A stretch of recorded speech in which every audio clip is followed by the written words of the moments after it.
Everywhere I go, everywhere I travel, I see people. The whole planet is full of them. Some walk alone, some with a companion, and others go about in groups. Human beings is the name they go by, and they sure love to live huddled together in big, sprawling cities.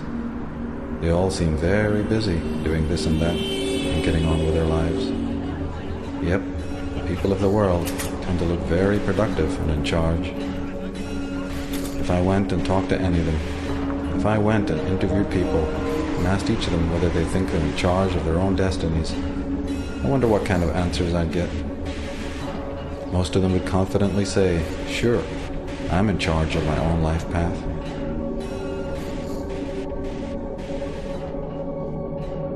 And what about me? Am I really in charge of my own destiny? Do I know where I've come from, why I'm here, and where I'm going? After all, some people would say that just by using this credit card, I'm a virtual serf to powerful men who profit from my existence. Some have said we're all veritable slaves in an invisible penitentiary. If that's the case, then none of us are in charge of our lives. We only think we are, and that's kind of frightening. Maybe that invisible prison does exist. Maybe I can't see it because I've been trained not to be able to see it. Can that situation never change? After all, I sure don't like to think of myself as being on someone else's chain. I think it's time to investigate these matters. When in doubt, find out. That's the key. There are those who've looked into these matters long before my time. What did they have to say? That's what I'd like to know.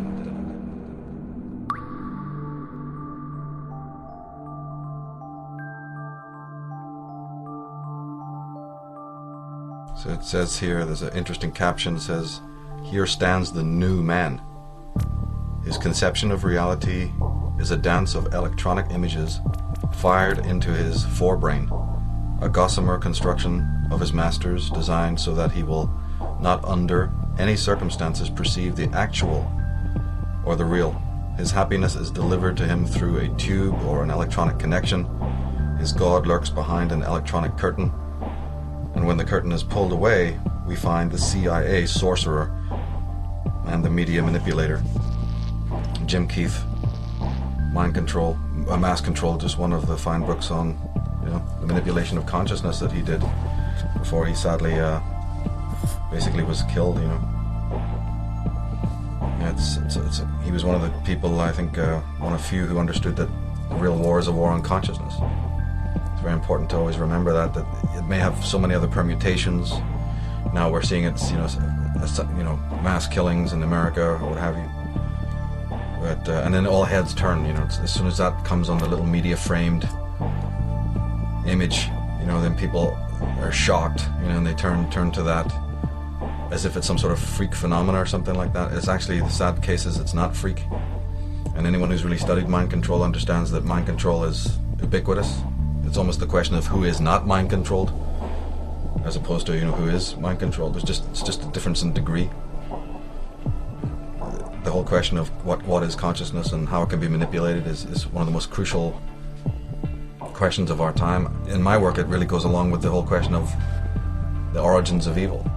I mean, it's origins of evil / war on consciousness, and the whole manipulation of man's thinking, his behavior, his biology.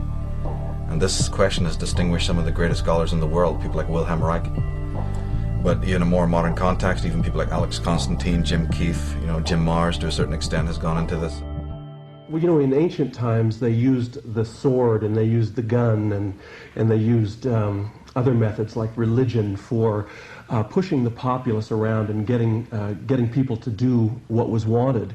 But in recent times, in the 20th century, there are new technologies that provide the expertise to control people totally without their knowledge. Means of electronic entrainment, brain control implants, methods of advertising that manipulate us against our will. And this isn't science fiction, this is something that's very documented. The Manchurian Candidate, of course, was about the creation of a mind-controlled assassin who, as I recollect, it's been years since I've seen the film, was going to be activated to kill the president. Now, this is wild science fiction, crazy impossibility, it just complete nuttiness. But then one takes into consideration the realization that Sirhan, for instance, after he killed Robert F. Kennedy, was examined by several experts, several hypnotherapists, and they came to the conclusion that Sirhan was under hypnotic control when he killed Kennedy. They don't make a big deal out of that on 60 Minutes, but that just happens to be the fact. There's been others who've theorized, Fritz Springmeier has done some fantastic work on the manipulation of the human brain through technotronic means. What am I saying? It's weaponry, psychic weaponry, radiotronic weaponry that's being used, ELF waves, all sorts of different technologies that are patented. People can go and find out about it, research it, discover it. If you're coming from the world of Ted Gunderson and John DeCamp, we even find out that families who are connected to secret agencies, or maybe who've been communist spies, or who've been part of the Nazi network, who have found homes in America, people who are connected to Operation Paperclip and to the NSA, there's histories of them selling their own children into, mind control experiments. Amazingly, people in the military. This is a documented, known fact. Just unbelievable to think of it, But the most important thing is always to remember that there is this kind of war going on, even though, you may not realize it. And also to realize that there's also the cover-up campaign against mind control. The people who are perpetrating this, who are putting these sleepers out there, who are planning assassinations, who are behind, Sirhan, all the way up through Son of Sam and Mark Hinckley, David Chapman. The list is endless, when you start thinking about it. Jim Jones, this has all been exposed as sort of mind control based cults. But the fact is they don't want the average person realizing this. They don't want, so there's the mind control concept or experimentation, and then there's the smoke screen as well. So you're dealing with two different things here. You're dealing with the fact itself, which is a very interesting study, but then you have all the rebuttal and the general ubiquitous consensus that, oh, no, there's no such thing at all. It's the lone gunman. It's the lone nut, or disgruntled teens, when it comes to Columbine and some of these others, just teens gone out of control. Okay, teens going out of control is one thing. Teens with automatic weapons that you can only find from, government agencies and military camps is another. And you track back and you find out the history of these people being connected to some of these orgs and institutions and military establishments. David Berkowitz has revealed a great deal from prison about that, and the elaborate Luciferian satanic networks that work with mind control on all its levels, and tying into the military establishment. This has been thoroughly documented. In 1993, announced that the entire spree was engineered by a satanic cult, and others had participated in the plot. Of course, everyone had played a role as far as the chanting and the praying. Everyone had a role in that, and understanding that, this was going to be another sacrifice to our gods, bunch of scumbags that they were, our gods, Lucifer and his crew, and we said, yeah, this is going to be another one for you, what I said.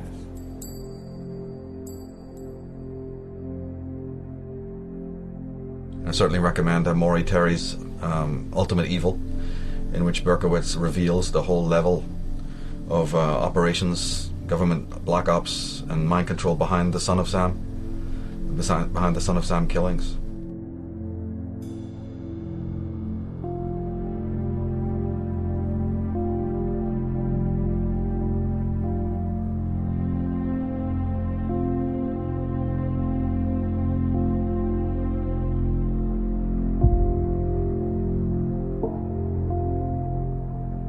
And, you know, that ties into people also blowing the whistle like Stanley Kubrick. You know, he making movies, trying to reveal some of this stuff, and then, you know, he suddenly mysteriously dies. You know, so there's a lot of.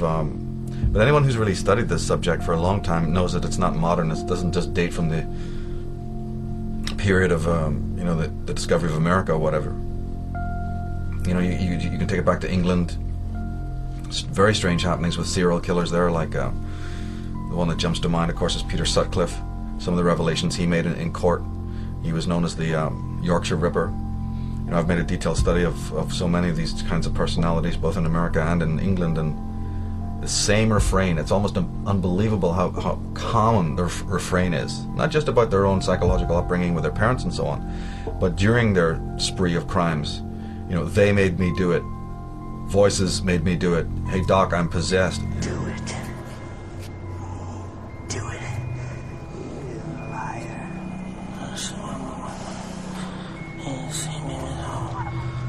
One of me's mine! You gotta have him decide, just go. Get in the next taxi, just go. Go, go, go, go! Don't do it. You liar. That's not what we're here for. That's not what we're here for. He signed your record and he was nice. Put the date on and everything. He was kind. But I want to kill him. He's mine. I want him. Help me, devil. Please give me the power. No more. Pastor, I have to. I want to. No! God, no. God, no. No, no, no, no, no. Nobody! You're nothing! He wasn't phony. Just get in a taxi. You coward, you phony! Get in a taxi and go home. You got your autograph. Go home, frame it, put it on the wall. Put it on the wall! Don't listen to them. Don't listen to them. There's no place like home. Go home, go home.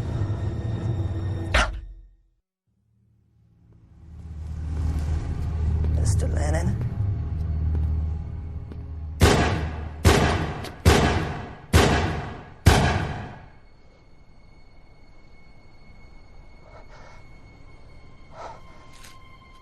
They've had this whole run-in with doctors.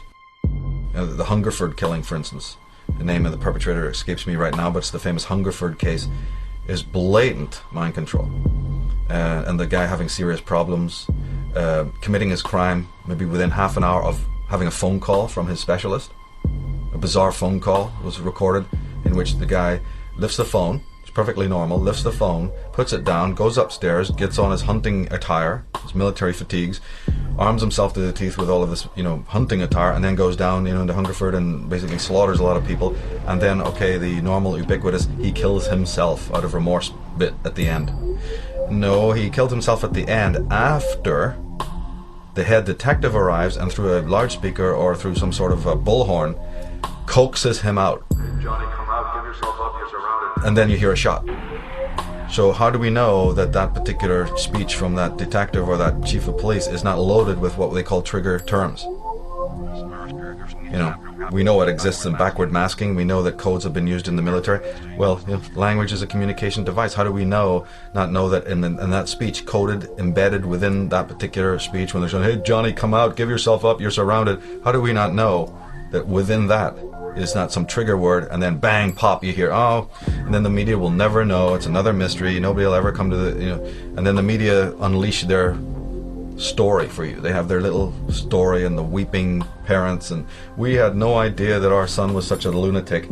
No, the whole world now knows that he's a mass murdering psychopath, but you didn't know. So, you know, we got whole questions there that need to be looked at and investigated. Who are the parents of these people? You know, what is all this symbolism about? are these just, disgruntled people? There's a lot of disgruntled people in the world. There's a lot of frustrated, jaded teens, but a lot of them don't, get into Trans Ams and drive them through, McDonald's windows. A lot of them don't go and buy automatic weapons and murder innocent people. So people need to wake up and realize this thing is so much deeper. And then the history of it. The history of it goes back through the Assassins, which was the Islamic, during the Crusades. The Crusaders, the Western Crusaders were absolutely stunned, you see, about how it could be that these Saracens and these Islamic warriors were so unbelievably ruthless and just so dedicated, almost had no fear of death. Of course, then they subsequently find out, after they've been in the Middle East a while, that this is a hashish-based cult. These guys are on the bong before they even get on their horses, and other drugs, other kinds of mind-altering drugs, disseminated to them by their occult leaders, people of Islamic versions of Freemasonry. And it's a very elaborate story. In fact, you can pick up this story in, I think it was the book Conspiranoia, but I'm sure that Jim Keith and others have covered this. It's a pretty elaborate story of exactly how the indoctrination process of the Islamic warriors in those days. Basically, it boils down to the fact that they condition you to believe you are an angel, you are serving Allah, and those guys are all the devils, you see, and you killing them is doing great work for Allah and the Prophet. Well, if you're mind controlled into that, you're going to be raging into war and killing and having no problem being very brave and all of that, because you're conditioned to believe that there's no such thing as death, and even after you die, you're going to be surrounded by wonderful, damsels and angelic forms and all of this. So the Templars, later especially the Crusaders, after they had married in with some of these Oriental families and had got picked up a lot of this occult knowledge, started to work it out that, wait a minute, if we could have an army, if we could have agents, if we could have captains and people in our military establishment that had this kind of dedication, we could conquer the world. You see, because remember, England, Britain, is a very small place. Holland, some of the old centers of government are not particularly big. They don't have large populations. They don't have large armies. They can't compete against the great continents of the world. Alexander the Great found that out. So, but wait a minute, if you have one man who's got the power of 10 men because he's been indoctrinated, not only is this chump going to do what you tell him to do, he's also going to be a perfect fighting machine. But it means the removal, does it not, of his normal circuitry of morality. Well, nothing could be easier. Morality, as the philosophers and psychologists have told you, is about paper thin anyway. You only have to say a few choice words to somebody and they've lost their head. So nothing could be simpler. And as these chaps found out, these experimenters, that now we understand is the Tavistock Institute of Human Relations, now we understand is the, these Frankfurt School and all of these people of the 20th century. But this thing goes way back through the Assassins, through the whole drug cult, of the cult of Dionysus, where the mind-altering, again, harkens back to something I've said repeatedly in my work, is that all those things, all those modalities, all those wonderful spiritual occult practices that have the ability to take your soul up, that have the ability to enlighten you, to inspire you, to sharpen your reason, your critical ability, all those things, every one of them has the equal power in the wrong hands to do the opposite, to take you down. It's the difference between sorcery and magic. Sorcery and magic. Never end talking about this. It's a very, very important concept.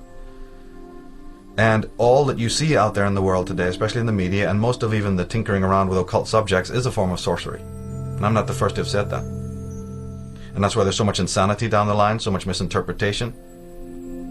Because toxic individuals in control of, occult information, it's wrong. It's going to go askew very easily. Because we have a vast misunderstanding of what all this means. But without even getting into all of that, the Bible, is the Bible sorcery or is the Bible magic? Is it a bit of both?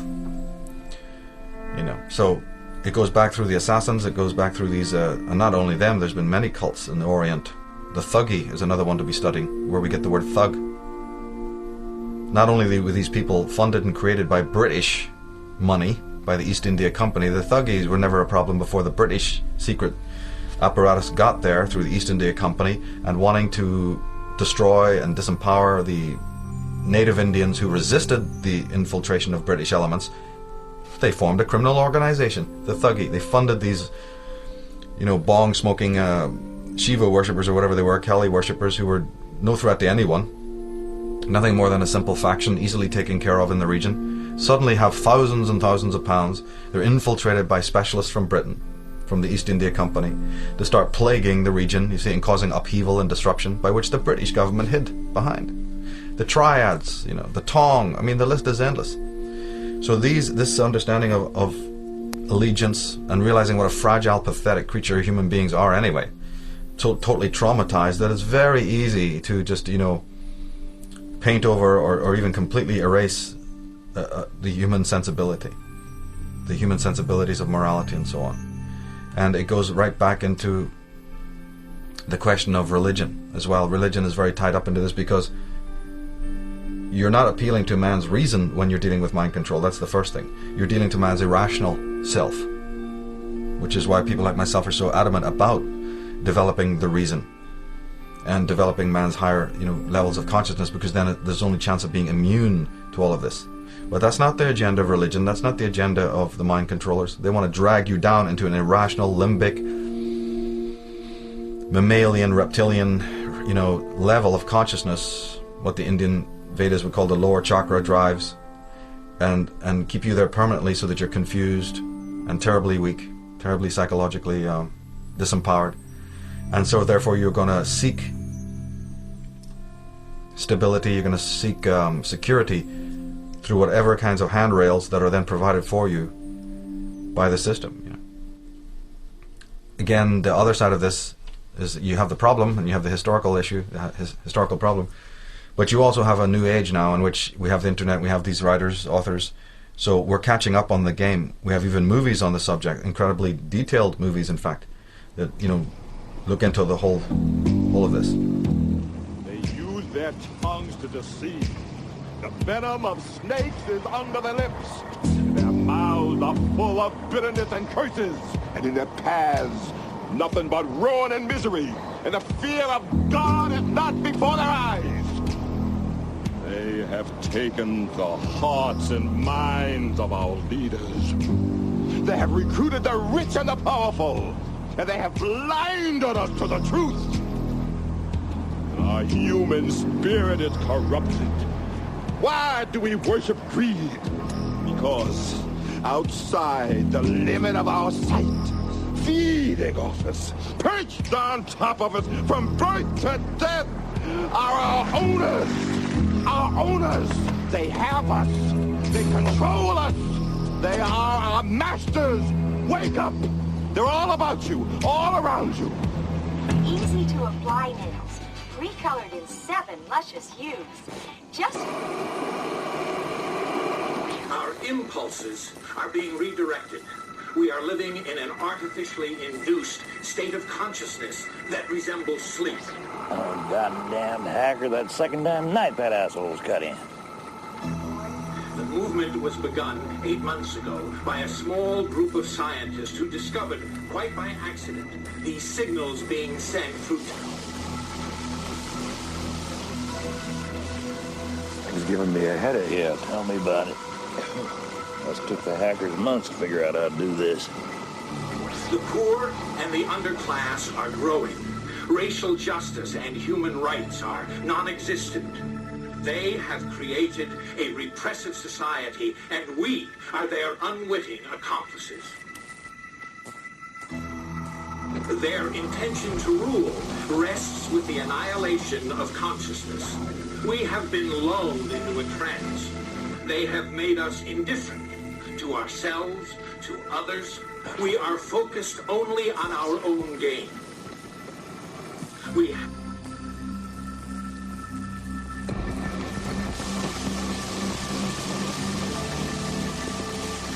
Please understand, they are safe as long as they are not discovered. That is their primary method of survival. Keep us asleep, keep us selfish, keep us sedated.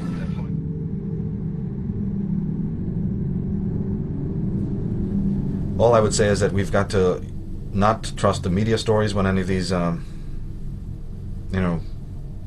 atrocities take place. You've got to really search out and seek out for yourself and not believe what, the mainstream media is telling you. You have to realize that this is a very ancient thing. It's very sophisticated. And that you'll have to realize that religion plays a key part because it deals with the emotions of man, his irrational drives. and his needs. You know, man being raped on one side of what he really is spiritually, loss of center. So when you see these Sirhans, you see, and these Hinkleys, and these apparently lost souls, you know, who are easily manipulated, you got to realize that that is the guy next door. This is pretty much walking around in the world. But the good thing about the modern age is that you have people like Ted Gunderson and John DeCamp, you see, and whistleblowers from within. Ted Gunderson, of course, was very senior in the FBI. You know, John DeCamp was a senator. You know, you have people from within the system now. You have,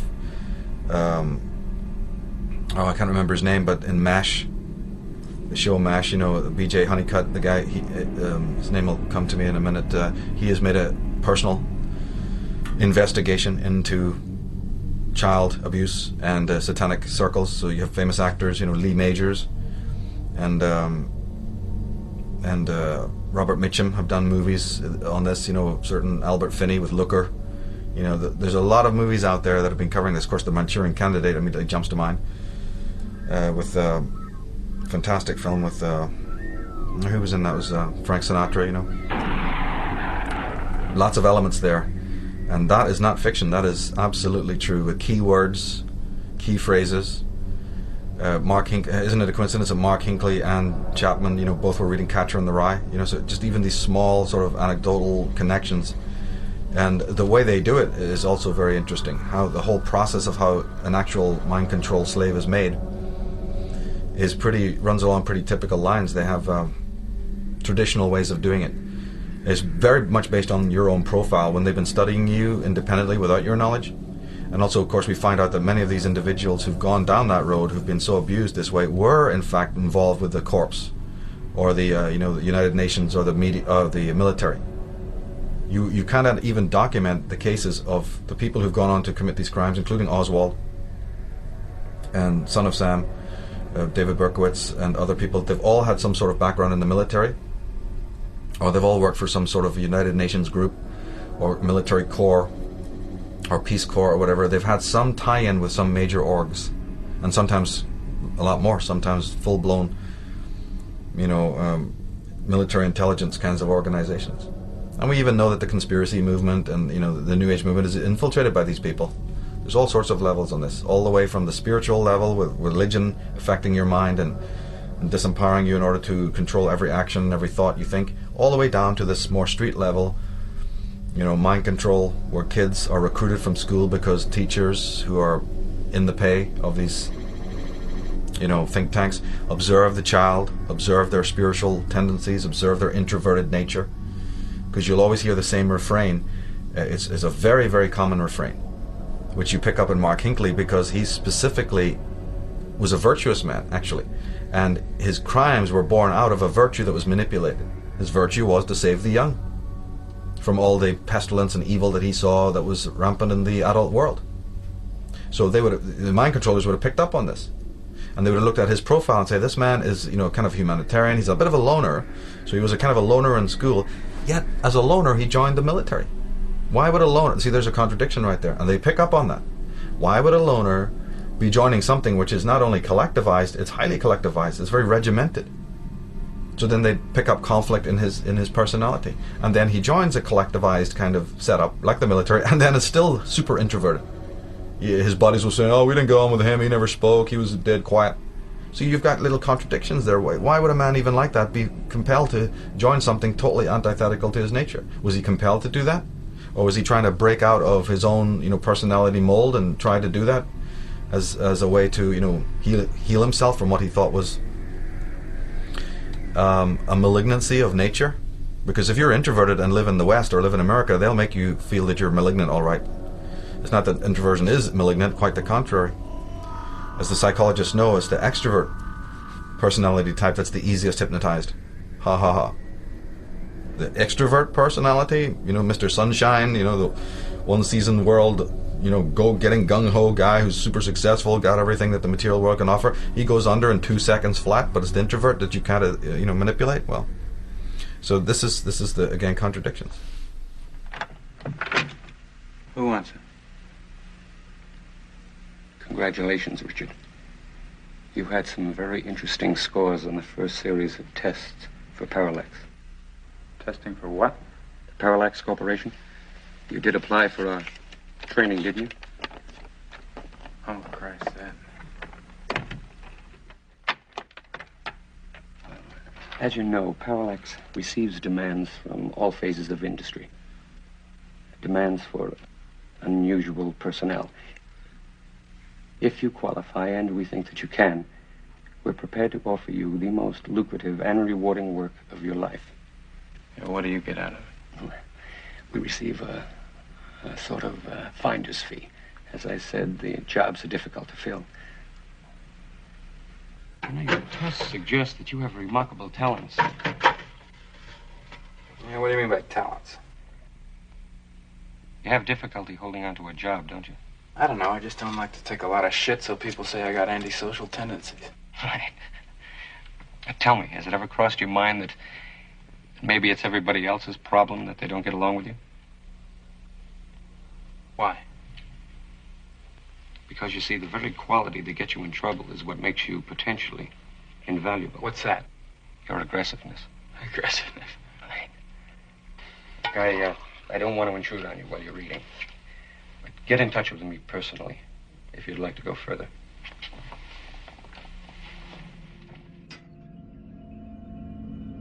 But man is herded like an animal because that's another easy way to control his actions. And it just makes it a whole lot more difficult for the spiritual individual to stand alone, you know, the whole concept of the outsider. And can the outsider even take that type of ostracization and feeling of alienation? Or can he learn to live with it as a necessary evil? And try to find a center in some way?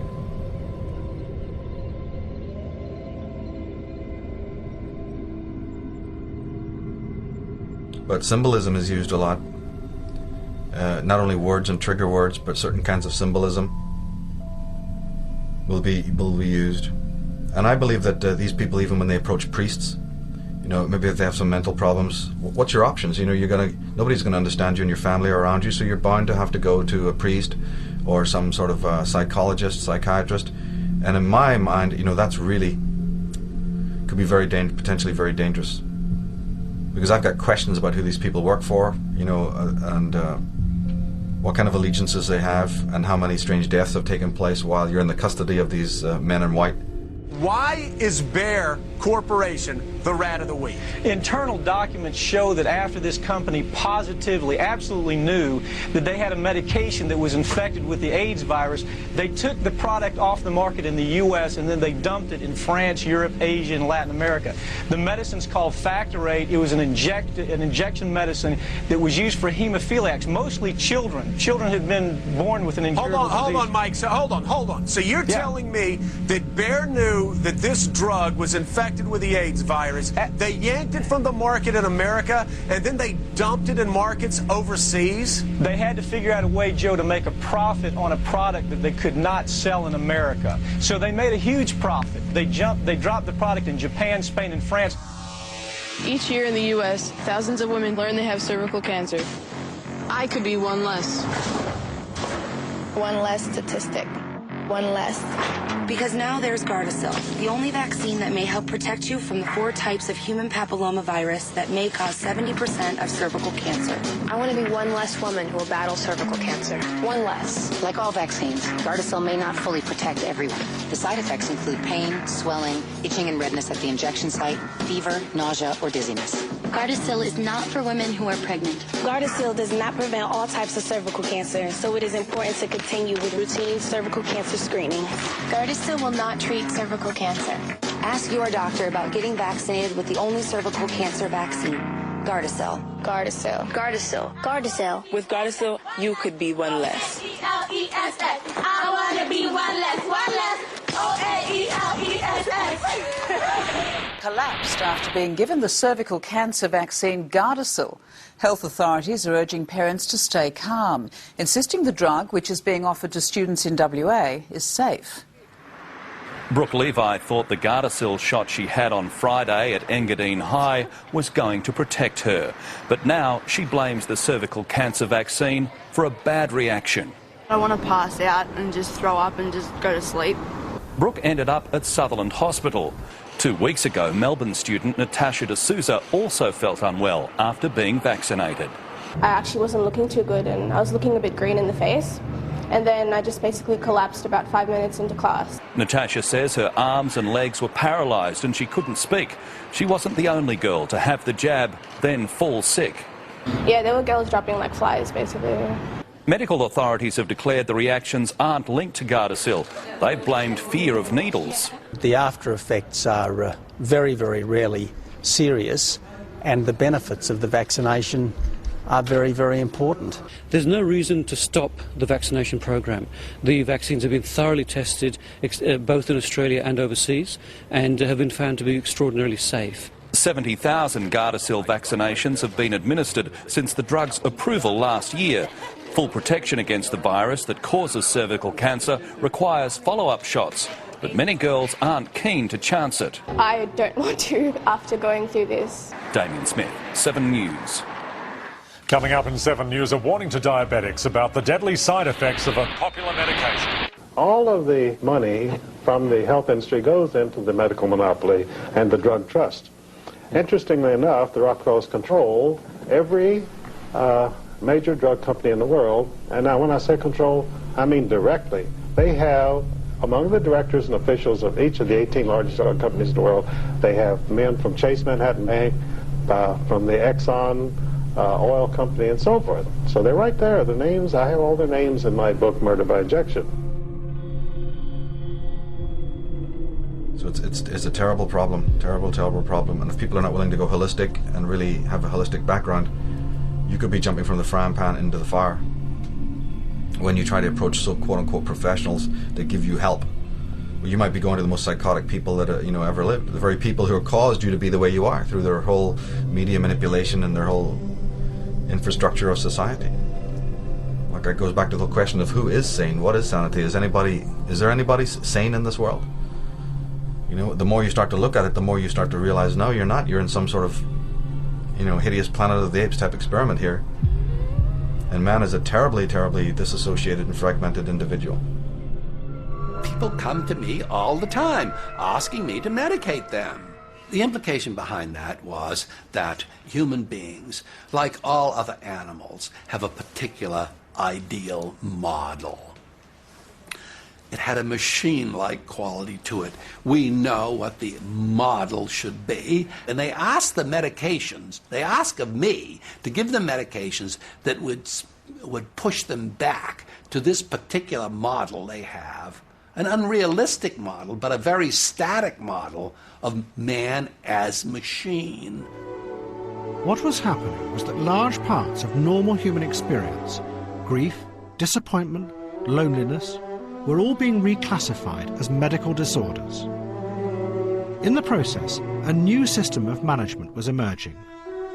The drugs took away those complex and difficult feelings and made the individuals happier.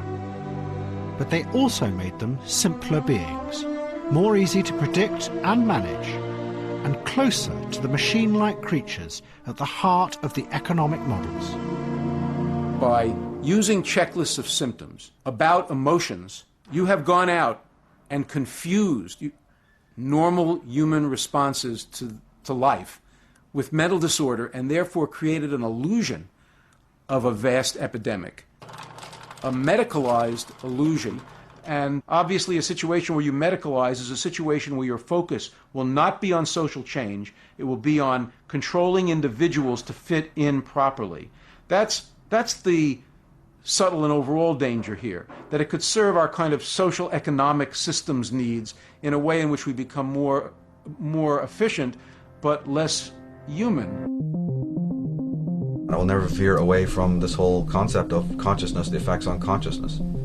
So it's really refreshing for me to read people like Jim Keith, and also even Alex Constantine to a certain degree, where he talked about his book Covert War Against Rock, amongst many others, is fantastic. Because there's all sorts of little subsections of this mind control game. There's the cult of Dionysus, which is a very ancient cult that has specifically dealt with the concepts of the Solar King, involving a lot of alchemy, alchemical principles. Again, not as people would mostly understand that kind of study. But as I said, any study that is meant to be the uplift of your soul can also be used to drag you right down into a completely anti-human place.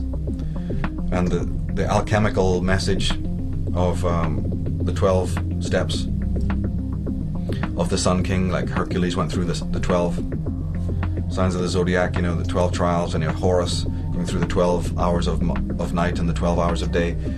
Well, you see, they also throw up people's champions who manifest these archetypes, because mythology is full of archetypes, and these mind manipulators and these people who are very familiar with the truth about mythology are able to manipulate stereotypical people, either people in their own bloodline, who then later put before you as, oh, it's just the person next door, the Durans you see in The Cure, and Jim Morrison and all these people, and you don't know who in fact these people really are. Well, I got questions about a lot of these people in bands through their names, through the symbolism that they use. I mean, people are only going to go and pick up albums of the Lords of the New Church, you see, and certain bands, certain even personalities within the movie business. Oh, we accept you've got geniuses. We accept you've got phenomenal minds on the artistic level, the Werner Herzogs, the Alfred Hitchcock. We have no problem accepting that you've got exceptional minds of genius, but we can't understand that you have dark minds of genius in the same boat as well. Hell, man hasn't even got around to understanding that enemies in the world are created in exactly the way that allies are created. If a country approaches another country, or a government approaches another government, and says, we want to be allies, and then they shake hands and they have agreements, you've just created an ally. Well, then what is so unbelievably difficult for people to understand that the same action, similar action, causes political enemies to exist? You create your enemies. In fact, you might even have your own men in there, running the government in order to make these enemies. This is how this dialectic works. Now, in the field of pop music and rock and all of these things, I don't approach it from a Christian point of view, so I'm not going to sort of hammer these people just because they've seen wearing a pentagram one day, or they dress in black or something nonsensical, like a lot of the Christians, who try their best to critique this stuff. Unfortunately, they get way off, in my opinion, and basically it comes into hammering their own theories. You're going to have to be very impartial when you investigate occult matters. Christianity is an occult agenda which has been used by the mind controllers endlessly. Wasn't it Mark Hinckley or David Chapman was involved in some Christian network? I know he looked after children. He spent a lot of his time working in children's homes, in daycare and things like that. So these are virtuous Christian, soulful people who are not able to adjust to their society, and then were picked up or experimented on, or just asked to even do a simple questionnaire, just like the old Scientology gig. Well, we're doing a poll, we're doing a research, we're doing a survey. We got the 7-page, obligatory document we give out. You don't know where that document is going. You don't know where that is going to end up, or who's going to be studying it and going, interesting. Then they file them away and use them whenever they need it. This is exactly how it happens. You have to be very careful with all of this. Who knows where that gigantic Scientology, join-up sort of questionnaire thing is really going, and what computer is reading it to find out exactly who you are and whether you fit one of their mind control, schemata or not. And by the time you find out, it's too late. But these individuals often, who are exceptionally gifted, can also be used, sometimes consciously, sometimes unconsciously. And they are put before you, they're stereotypes, but they represent powerful archetypes. One of them being the Sun King, the Solar King, like Elvis Presley. And in fact, it's absolutely uncanny in the last concerts that Elvis did, where he almost verbally is talking in terms of solar symbolism. If you can decode what he was saying on stage at some of the last concerts that he did, it's absolutely remarkable how much solar symbolism he's using, unbeknownst to himself, which is again how the archetype works through the stereotype. And one of the key things is that when the Solar King is about to die or end his cycle, some of the mythologies, not all of them, but some traditions claim that the sun must die in water, in some kind of plunge bath or in some kind of lake. And if you open some very early, pictures of alchemy that are woodcuts, you can find these online, you will literally see that. You will see the king in his old age immersed in water. And where have we seen that before? Jim Morrison perhaps, Brian Jones. There's a whole even the concept of dying on your own vomit or dying in alcohol, you see, in your lungs, is a water-based ritual type of thing going on here. So in the case of so many of these people, we need to look into some of the ritual elements of what was going on. Of course, the Mafia had their hooks into the music business going back to the jukebox wars. And then in World War II, the OSS started up a program called Operation Underworld, which entailed the actual recruitment of key Mafia figures to operate in Italy and the United States, right? And after World War II, they continued this brotherhood between the CIA and the Mafia that continues to the present day. Now, under Operation Chaos, I mentioned that all intelligence agencies have been brought into the umbrella program. Well, the Mafia was brought into it too because they were central to the music business itself, and they could be used to control and ultimately, in some cases, murder musicians who are outspoken in their opposition to the U.S. government. Jimi Hendrix was killed for two reasons. First of all, he had made statements in the teen press calling for the Black Panthers to go to Washington, D.C. and shoot the place up. Secondly, he had done a benefit for Bobby Seale and the Chicago 8.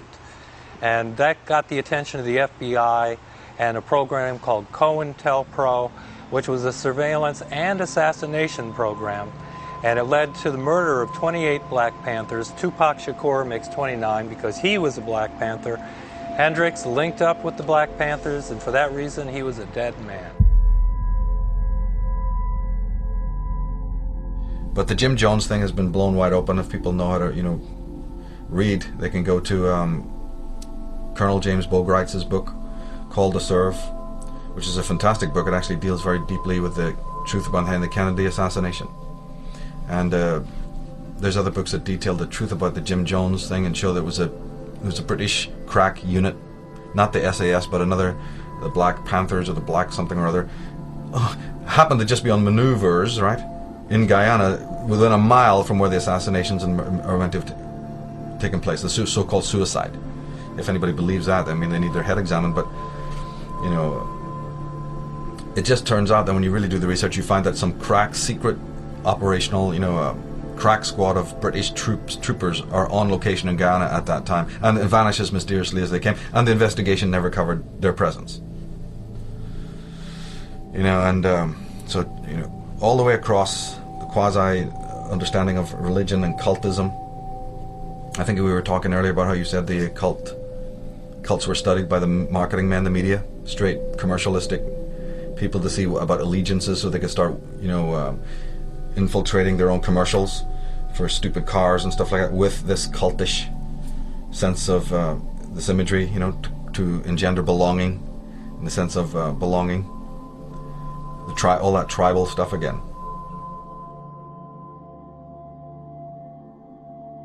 When I was a brand manager at Procter & Gamble, my job was basically to make sure the product was good, develop new advertising copy, design the pack. Now a brand manager has an entirely different kind of responsibility. In fact, they have more responsibility. Their job now is to create and maintain a whole meaning system for people, through which they get identity and understanding of the world. Their job now is to be a community leader. It is the big monopolistic. Ad strategist Douglas Atkin, an expert on the relationship between consumers and brands, says he had a eureka moment one night during a focus group. I was in a research facility watching 8 people rhapsodize about a sneaker. And I thought, where is this coming from? This is, at the end of the day, a piece of footwear. But the terms they were using were evangelical. So I thought, if these people are expressing cult-like devotion, then why not study cults? Why not study the original? Find out why people join cults and apply that knowledge to brands. I'm loyal to this practice because it's done so much for me. If Atkin could find what pushed a person from mere fan to devoted disciple, perhaps he could market that knowledge. Most of the people I discuss the WWF with know that it's not a sport. Right. It's a masculine ballet. So he compared dozens of groups he considered cults with so-called cult brands, from Hare Krishna to Harley Davidson. If you're smart and kind of individual, that's what you drive. From Falun Gong to Mac. I think there's something about Mac users, like they get it We just had discovered something. They realize there are other people like them and they cooperate on certain projects. And it's part of belonging to the tribe. And the conclusion was this, is that people, whether they're joining a cult or joining a brand, do so for exactly the same reasons. They need to belong and they want to make meaning. We need to figure out what the world is all about and we need the company of others. It's simply that.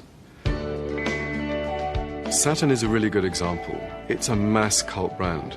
For example, 45,000 people turned up to spend their holiday, their vacation time at the factory in Tennessee, instead of going to Disney World or the Grand Canyon. Now, why would they do that? It's because they wanted to meet other people who own Saturns. They wanted to meet the rest of the Saturn family. They wanted to meet the people who made the car. The people who made the car wanted to meet them. And the people who ran the Saturn business knew that. This summer, They not only knew it, they turned it into an ad, which only brought more people into the Saturn family. we called it the Saturn Homecoming. They could see where the idea for a new kind of car company had taken shape, and we could thank them for believing we could do it. And they created a great meaning system for Saturn. In those fantastic commercials, their meaning system was based on old-time values of community. It was a kind of an icon that America yearned for but couldn't find anymore.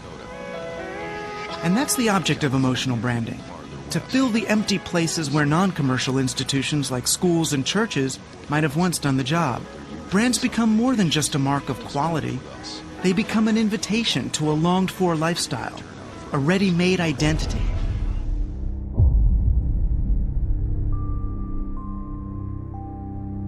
So as long as man has not got a center, as long as he's, divorced from his own center, not aware about how his consciousness is being manipulated, he will remain open to this kind of manipulation. Fantastic comment on this in Lord of the Rings. They didn't bring it out in the movie, except in one very short line, which is hard to miss, but in the book they emphasize it very, very prominently, that when they're approaching the wizard Saruman, who's a character in the story who's basically was a good man turned evil, that the other wizards in the know, or the other elders in the know, continually warn anyone who should approach Saruman to beware his voice. The white wizard approaches. To beware his use of language, because that alone will hypnotize you, and no matter how strong you are, you'll be pulled into his web. Do not let him speak. He will put a spell on us. I just loved that. I thought that was fantastic, a very powerful image. They did bring it out a little bit in the movie, but this whole idea of the seduction of a man's voice and the power of charisma, and the ability, and of course the media uses this a great deal. And you have, this ties back into the whole concept of the god Mercury. If anyone's familiar with the symbolism of Hermes and Mercury and Thoth, and the earlier version of all of these gods was Ogma from the Celtic tradition, and even Hern being the origin of the word Herm or Hermes. It's all Irish Druidic. Those gods were the gods of language. Those gods were the gods of words. Those gods were the gods of communication, with the understanding that communication by words is a phenomenally powerful and important weapon of both the good and the bad side. Interestingly, Ogma, the Celtic god, his other two traits was strength. They taught symbolically like this. Okay, so Ogma is the god of language, but he's also the god of strength? Yes, because language is strength. Language is a form of power. Man who knows how to manipulate language and words is strong. What was his title, his name? They call him the Honey Mouth. Ogma the Honey Mouth, because, and I guess there's even Scandinavian, I think Loki had the power of that, almost a hypnotic, ability with words. Art is, like magic, the science of manipulating symbols, words or images, to achieve changes in consciousness. The very language of magic seems to be talking as much about writing or art as it is about supernatural events. A grimoire, for example, the Book of Spells, is simply a fancy way of saying grammar. Indeed, to cast a spell is simply to spell, to manipulate words, to change people's consciousness. And I believe that this is why an artist or writer is the closest thing in the contemporary world that you are likely to see to a shaman. When you hear these talismanic words like control, security, stronger America, strength, realize that they're talismanic words. They're being used against you. They're seduction words to try and get you to accept this because you don't have that. Well, you've been raped of that. The people who are selling you one story here have actually taken away the very things that you needed that were in your psyche to begin with. I am continuing and I am increasing the search for every possible path to peace. We maintain our strength in order to deter and defend against aggression, to preserve freedom and peace. No one, friend or foe, should doubt our desire for peace. The United States wants peace. We seek peace. We strive for peace. I pledged in my campaign for the presidency to end the war in a way that we could win the peace. I respect your idealism. I share your concern for peace. I want peace as much as you do.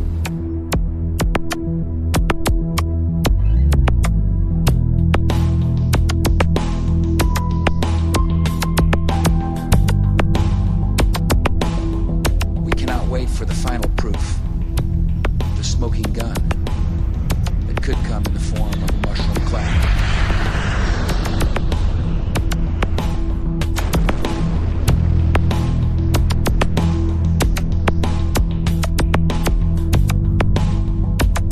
Saddam Hussein recently sought significant quantities of uranium from Africa. There is no doubt that Saddam Hussein now has weapons of mass destruction. Weapons of mass destruction. Botulinum, VX, sarin, nerve agent. Iraq and Al-Qaeda. Al-Qaeda. Iraq and Al-Qaeda. Terrorism. Cyber attacks. Nuclear program. Biological weapons. Cruise missiles, ballistic missiles. Chemical and biological weapons. Iraq has weapons of mass destruction. President Bush has said Iraq has weapons of mass destruction. Tony Blair has said Iraq has weapons of mass destruction. Donald Rumsfeld has said Iraq has weapons of mass destruction. Richard Butler has said they do. The United Nations has said they do. The experts have said they do. Iraq says they don't. You can choose who you want to believe. The sources that have deceived us so constantly don't deserve our trust. And to the extent that we give them our trust, we set ourselves up to be scammed again and again. There are reports that there is no evidence of a direct link between Baghdad and some of these terrorist organizations. There are known knowns. There are things we know we know. We also know there are known unknowns. That is to say, we know there are some things we do not know. But there are also unknown unknowns. The ones we don't know, we don't know. I will build new partnerships to defeat the threats of the 21st century. Terrorism and nuclear proliferation, poverty and genocide, climate change and disease. And I will restore our moral standing so that America is once again that last best hope for all who are called to the cause of freedom, who long for lives of peace, and who yearn for a better future.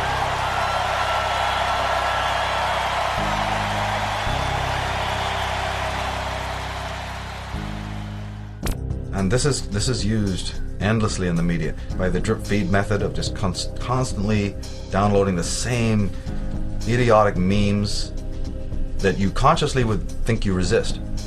But if they're repeated for the 10, 20 years and you've been growing up, before you know it, you're a parrot of all of that. You don't even realize it was implanted. That's the whole point. You're not meant to realize that your thinking is not your own. That's the smokescreen I was talking about. You're not meant to know that you're under hypnotism. You're meant to think you're perfectly normal. So they're going to sell you the most irrational, most satanic, most vile, pornographic lies, but they're going to sell it in a capsule that makes you think that you're perfectly spiritual, perfectly adjusted, totally normal. As this continues, as this process continues, the division between the outsider who's really sane and the unsane gets wider and wider and wider. What are people complaining about? That they can't believe the world they're walking around in. Sane people are going, I can't handle it, I can't work, it's terrible, the people are idiots. Yeah, but that didn't happen last year, that didn't happen 2 months ago. You're seeing the symptom, not the cause. You're seeing the symptom of an immensely long, phenomenally detailed and interesting and complex. What was Soviet Russia? You can sum up the whole gig of communist Russia in one sentence. Experiment. Social experimentation. Meaning you split hairs as to whether it was a Darwinian experimentation or an Orwellian Darwin, blah, blah, blah. It's an experiment in how to control human beings who very easily were controlled. Oh my goodness, 33 people are shot dead. Everybody is just tripping over themselves with awe and amazement and anger and frustration. Let me see, what else is going on in the world right now? What else has been going on since 2001? Let me see, what's happening in Iraq or Iran right now? Can we ask a question about that? What was going on during the previous George Bush? Was there a thing called Desert Storm in which millions of people were killed, children were wiped out, incinerated? In Panama, were people not burned to death with lasers and incinerated in their own cars, completely innocent people? Then we have Grenada before that. Grenada. There you have, where do we stop? How many wars do we need? But your children die. Of course it's horrible. But can we have some context here? Can we have some sanity here? That just because your little pathetic, mediocre lifestyle has now been shaken up by something you don't understand, that's the only violence you think it exists in this world? Somebody has to be wielding, a 38 on your own street, in your own backyard, before you realize that there's such a thing as violence in the world? I'm here to tell you that all of that kind of violence, including the genocide, including the mega death, chew on this, that all of that, all through history, is a tiny aspect of the violence that exists in the world. That's the stuff you can see with your five senses. But as any competent psychologist will tell you, that is a very small, sadly, that is a symptom. That's what that is. That's an outpouring and outletting, a playing out in the world. Obviously helped and assisted by those who would like to have chaos rule in the world, yes. But where is its roots? You're going to keep studying the, leaf? You're going to keep studying the bloom and not ask where the root is? Or we'll have a wonderful society tomorrow where they'll be able to prune that really easily. And we won't have any of that violence because, in fact, we'll have a new world order. The chaos out of control. Everything's in chaos. People killing themselves. And we have a perfect structure now that will always deal with that. But will the root be ever looked at? If the root is not looked at, I don't care what kind of order or system is involved in the world of man that, prunes that or, keeps that nicely culled or caged or whatever. I happen to know that the root is twofold. The root of all of this mayhem, chaos, and destruction and immorality is actually a twofold root. The one root is in man's inability to look at his dark emotions, which is a psychological look at this.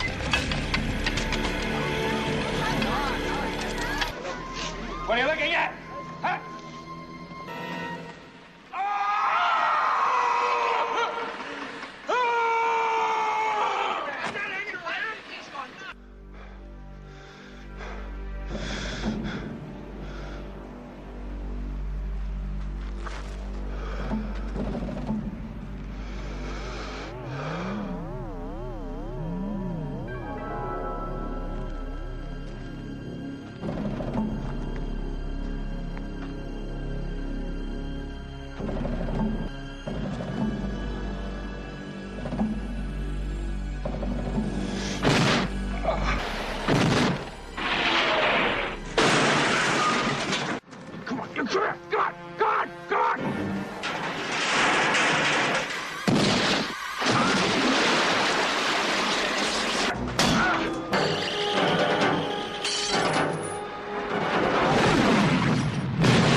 And the other root is in the fact that there is an agency working in the world to engender that. Now, luckily in the conspiracy movement today, what's jokingly called the conspiracy movement, or I prefer to call it the alternative research community, we have now authors and people from all walks of life who are investigating that fact, that second root. That we think that this is not by chance. We don't really think that man is that immoral. We don't really think that man of his own nature will run around, fighting wars and building napalm bombs and all of that. So maybe there's something else going on. Finally, the human race is waking up to the fact that yes, that's right. Somebody has kickstarted this and maintains it through the perpetuation of people's false allegiances and all the rest of it. And I'm very happy and glad to see that taking place. This removing of the lid, which is astrologically connected to Pluto, the planet Pluto, or the archetype Pluto, or the New Age. The real truth about the New Age is that the revelations that arise because man gets sharper in his critical ability and starts to look beneath the surface of reality. That's great. What I'd really like to see, though, and what I'm hoping to very much help pioneer in this era, is more attention on the first root as well, which is that human beings need to examine their own private consciousness to understand some of the dynamics of the full psyche, not just the ego and not just the programmed brain self, because the brain is a machine programmed by the world. But then you also come in with a thing called the mind, which has been programmed over millennia or generations. People need to know about the tripartite division or schemata of the ego, of the brain, of consciousness, from the Freudian point of view. They should also find out about the quaternity schemata of Jung. It was a little bit similar to Freud, but a little bit different. These people have, understood the dynamics, the anatomy of something that you can't see, consciousness. People know about the body. You got 2 arms, you got 2 legs, you got 1 head. Okay, well then what is the anatomy of your consciousness? Anybody ever thought about that? Well, yes, somebody did. It's called Sigmund Freud. People need to pick up his books, get on the web and find out what is the anatomy of your consciousness. What is thinking? How do you think? What is thinking? How does that happen? What is thought? Who's thinking about thought? Because if you don't ask these questions, you're not going to have too much of an understanding of what might be spirit or all of that. You're looking for the spiritual, but if you don't know what you are, how can you ever find out the other? So the real journey now begins. All of these traumas and tragedies are in a way a catalyst. Sad but true that man has to learn through tragedy, but then, hey, wait a minute, even the Greeks knew that as far back as you go, if man is left without tragedy, he'll just sit on his ass and do nothing all day long. He will sun himself and he will take care of his narcissistic, personal, sensationalistic needs, and nothing of any other thing will cross his mind ever. So unfortunately, the universe, nature, whatever you want to call it, fate, has to sort of deliver man what we would call tragedy, and therefore it wakes him up. It's a catalyst to him looking at deeper things. This is very, very necessary. And one of those areas now is that he needs to really continue the investigation of his own thinking, his own consciousness, and realize that the secrets, that's where the secrets lie. One thing is sure, a great change of our psychological attitude is imminent. That is certain.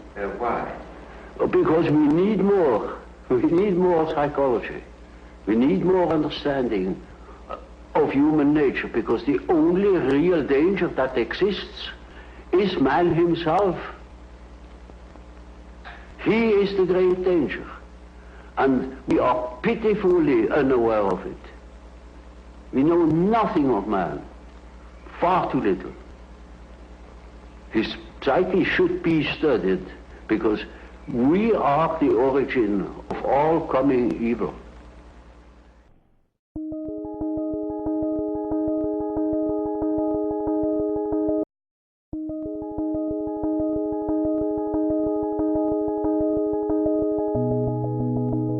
And never forgetting also that there is this other unseen hand that knows absolutely what consciousness is.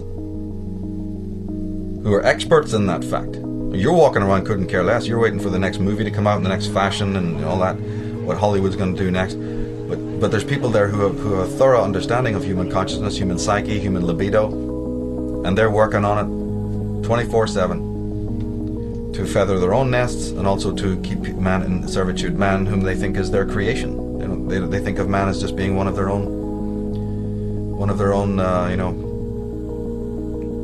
like somebody treats a pet. If you actually watch how people mostly treat their pets, when you really watch it, you'll find that the pet is a slave. Well, we have people ruling this society who think of human beings as pets and slaves. Yeah, they provide you with some food and they take you for a walk now and again, but they basically you are a pet, and you'll be told where to sit and where to go and what to do. That should be obvious to people by now. But these individuals don't really have any fear of us. Well, they do have fear of us to the extent that they know if we were awakened what we could do. I'm deeply troubled that a very vague, emotionally stated, semi-theologically defined diagnosis of the central global menace is obscuring our national ability to comprehend the historically unprecedented challenge which is being posed in our time by a massive global political awakening, and thus is obstructing our ability to deal effectively with the global political turmoil that this awakening is generating. So their motive of why they would want to dumb down people is also highly practical. Remember, these people are very, very practical. They may be evil, but they're also very practical. They know that you don't want a mass of intelligent, free-thinking, self-aware, proactive, deeply concerned, spiritually empowered people.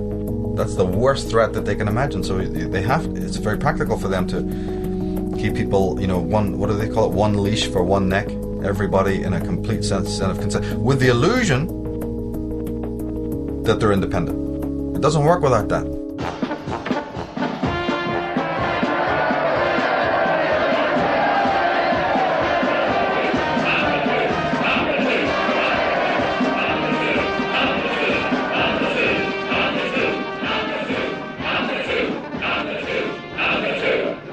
It looks like a unanimous majority. Exactly, that's what's worrying me. Very bad for morale. Some of these good people don't seem to appreciate the value of free elections. They think it's a game. Everyone votes for a dictator. Not at all. Just that their resistance is low.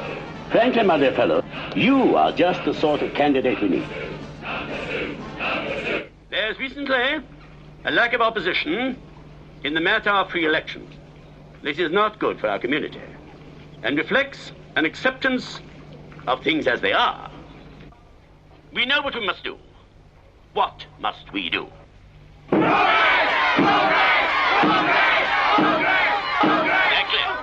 We are, however, fortunate in having with us a recent recruit whose outlook is particularly militant and individualistic. Let us hope that he will not deny his duty to the community by refusing to take up the challenge.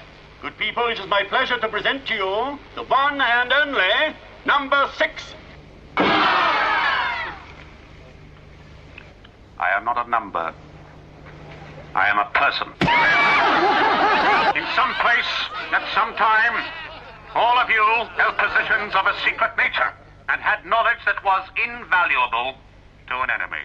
Like me, you are here to have that knowledge protected or extracted. That's the stuff to give them. Unlike me, many of you have accepted the situation of your imprisonment and will die here like rotten cabbages. Keep going, beloved. The rest of you have gone over to the side of our keepers. Which is which? How many of each? Who's standing beside you now? I intend to discover who are the prisoners and who the warders. I shall be running for office in this election. Good people, let us applaud a citizen of character. May the better man win, and a big hand for number 6.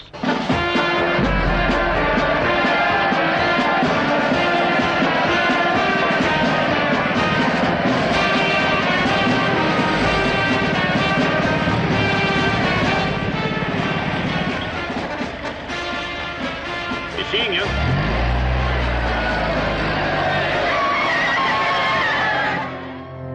You must absolutely have the illusion of independence and self-determination.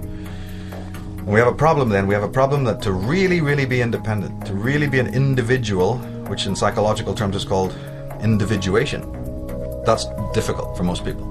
It's kind of tough. It requires work. It requires, to think and act in moral ways, and that's just too much trouble. I wish it was a halfway, stage. So the media goes, well, there is. We'll sell you the fashion of independence. You can buy into this. You can be a goth, a punk, you can be straight, you can be gay, you can be macho. We'll sell you all sorts of images to decorate your inauthentic life. And that will pacify you because there is a voice that's kind of screaming inside of you that you're not living an authentic life. We know that. We know that's a tough voice to live with. But you also can't really do anything about it because, you're lazy and you're weak. And you realize what you would have to sacrifice or lose if you really took the true moral way. The way of selfhood and the way of finding out who and what you are. We know that's difficult for you. So what we'll do is we'll manifest a bunch of simulacras. We have a whole industry creating false personas. But if you buy into that, and it's very easy to do that. I mean, it's just a matter of going down to the hairdresser and coloring your hair pink and wearing a couple of earrings and getting a few tattoos and, having a big t-shirt with anarchy written on it. But you're the last person who even understands what true freedom and anarchy is. But don't worry about that. Well, the world is full of those kinds of people, isn't it? But do you see it as being any more free? If that was ever going to solve the world's problems, what happened in the 1960s when everybody was free, quote unquote? Where's the love now? Did it stop wars? Did it stop evil men ruling the world? Did it stop genocide? Did it stop the mutilation of animals and abattoirs? Tell me what one thing that the hippie movement or the punk movement of the 1970s achieved. Well, I'll tell you what they achieved. The leaders of the punk movement are living like pashas and maharajas in $1 million houses over there in Bel Air and also in Los Angeles. Billy Idol has a fleet of Harley Davidsons. That's what happened. That's what happened. But they're wearing a hammer and sickle. We're for the people. Peace and love, CND, all that shit. Utter nonsense. Utter nonsense. Maybe the man from within who's completely incognito, who's working within the system, suit and tie, would never you'd pass him by on the street. Maybe those people will do more damage to the evil status quo than all those hordes screaming for reform, Because it's not just a mass of people label reading, running away into these inauthentic models. It's a small group of educated people, dedicated, passionate, absolutely zero tolerance for the lie, who are from all walks of life, who have spiritually, most importantly, that they are spiritually adept, that they understand what knowledge is. They have reverence for knowledge. They're not just trying to gain knowledge. Any idiot can do that. Gaining knowledge, well, God, the schools are full of it. No. It's a matter of loving knowledge. That's a big difference. Loving knowledge, understanding what knowledge is a whole different thing than gaining knowledge. So there's these fine lines in all of this, very fine lines. And if the knowledge has to be empowering and changing you first, how can you do anything to change another world? Or maybe you don't even have the right. Maybe we're on the complete wrong subject matter altogether. How does anyone even think that they have a right to involve themselves in the life or the lifestyle of anyone else? If you really think about that, you'll find that it's pretty preposterous. But at the same time, you do have the right to fix your own life. That, at least, we know is an absolute. You have the absolute right to work on your life. You have the right to make any of the choices that you want to make. So then my work sort of really focuses on that and doesn't stray from that. If it is true that the Illuminati, the child molesting priests, the Templars, and all of these people, what would we think if it is proven or found out that each and every one of these people has the perfect right to do what they are doing, and that you in fact have really no right to tell them or anyone else what to do? What happens if that turns out to be the spiritual law, and that the only thing that you have the right to do is to change your own life regardless of what anybody else is doing? Well, then we have a problem, because the whole world is running around doing exactly the opposite. Everyone's running around fixing all of these other people and waving placards and getting reforms and getting to change this and do that, or we'll lock you up, and society will go through these cycles in which you have a little bit of good, a little bit of bad, a little bit of dark, a little bit of light. And yet the real work is about you taking care of your own house, your own garden. And if everybody did that, unseen forces would come to aid. Man would, like Vernon Howard said, we can accept that God can become man to save man, but we can't accept that man can become God to save himself. It's one of the most powerful statements I've ever heard. And so what is that dependency in human beings that makes them refute that? We know that everyone listening to the sound of my voice is going to refute that. No, it's Jesus who's meant to do it. Muhammad, Allah, what are you talking? Oh, that's all that humanist stuff. Man being his own God. Oh, satanic evil. So we already know that, that's not a common held theory. But wait a minute. What then is the motive that makes people refute that statement? Before we get into what they're into, you're a Christian. Why would you feel motivated to not accept that man is his own savior? I'm very interested in that. I'm very interested in as to why you, not the cult, not the clan, not your guru, why you would, have a problem with that. What's in your psychology that has made you in the 20 years of your life, or the 25 years of life, or the 40 years of your life, not have enough brain cells to realize, my God, that's the bottom line.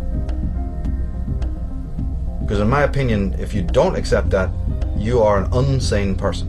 You're not insane, you're unsane. You're toxic, and you need to be quarantined or something. That's really the long and short of it, in my opinion. Then I want to get the crucifix out.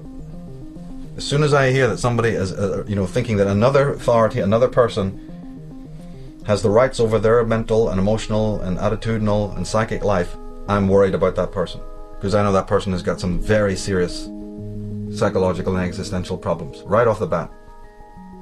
Right off the bat. Then that person is going to be, a herd, part of some herd, or will be a controller of a herd, or will be manipulated by the herd, or whatever you want to call it. But that person is not going to end ever. You're never going to find that person, in doing good in the world, real necessary good at all. It's just a contradiction in terms. It's impossible. They may be sold the illusion or the delusion that they're doing wonderful work, because they give to Live Aid or the next stupid charity that pops up out of the woodwork. They were there. Great, you were there, yeah.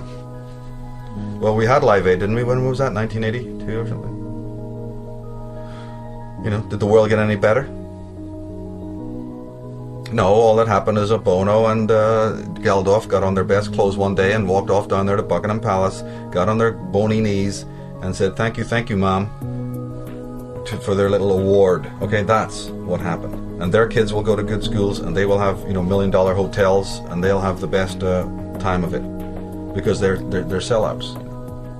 They're people who sold out or were already working for this cult of Dionysus, people's champions, in order to lead you away, just like in the Monty Python Meaning of Life.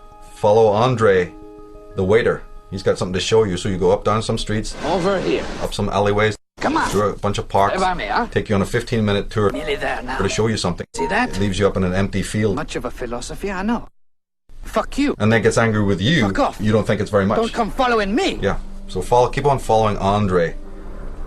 That's what every guru, every priest, every politician is telling you. It's all tomorrow. Every scientist, you're going to have it tomorrow. You're going to have it tomorrow. You can't have it today, because we don't live in the now. We live in tomorrow's world. Tomorrow doesn't even their own science proves tomorrow doesn't exist, but they're going to tell you it all exists in tomorrow. So the fundamental line is, discover that there's a hidden hand, mind controlling the world, operating to keep you down. Understand that you are a participant in that, because you are allowing those hooks into your flesh. I've said it many times, and I said it recently, said it last year. You must distinguish the difference between saying, have I been sold a lie? And the difference between, yeah, but have I bought a lie? Because there's all the difference in the world attitudinally between those two statements. You are being sold a lie. But that's the perfect right of that salesman to sell you a lie. The universal force doesn't care about that.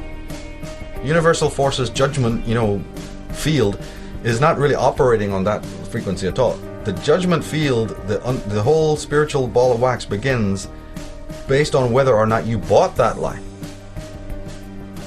That's the clause, that's the nuance, that's the difference. It's a no different a rule than anything that applies when you're shopping downtown. I can't even think of how it would be different. You know, this person prefers Gucci over, you know, Versace. This person likes the Levi's over Wrangler. They have the right to sell you whatever they feel like. They have the right to even believe what they feel like. You know, somebody likes cappuccino, somebody else likes what? Latte, mocha, right? Choice must be there. The decision is yours. But where the real moral component comes in is what you bought and what you put your energy into and what you gave in exchange for what you bought. And if man is not in inner harmony or tuned correctly, he's going to create chaotic noise. If a guitar isn't tuned properly, don't expect it to play well. It's going to be in discord and it will create chaotic sounds. So the bottom line comes in is, but how are you tuned? How are you tuning your inner instrument, your consciousness? As I said, the alternative to that is to not tune it, but then hang out with a whole symphony of likewise untuned people, so you can all believe you're cool. In fact, you can say, no, this is a radical new form of avant-garde music we're playing here. It's real hip, it's real cool. All this chaos. In fact, this chaos is really true. This chaos is the ultimate form of music. But that's just you know, mind controlling yourself into believing that your chaos is order. And unfortunately, there are very toxic people in the world who don't like order. They want chaos because they feel good in that chaos, and you're providing it for them.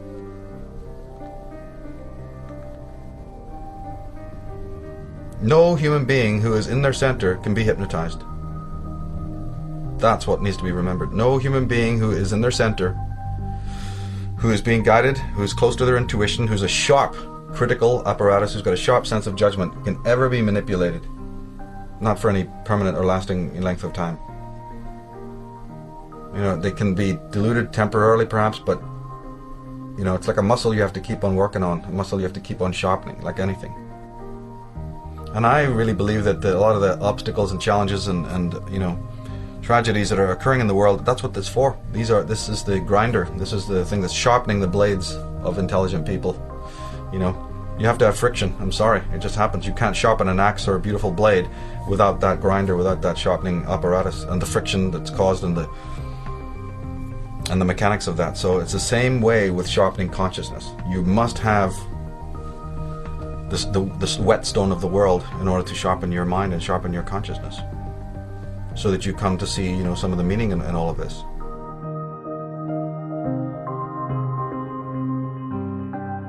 And it's ultimately a discovery of your own self. It's not about a discovery of society or other people. All of it is a discovery of who and what you are, ultimately.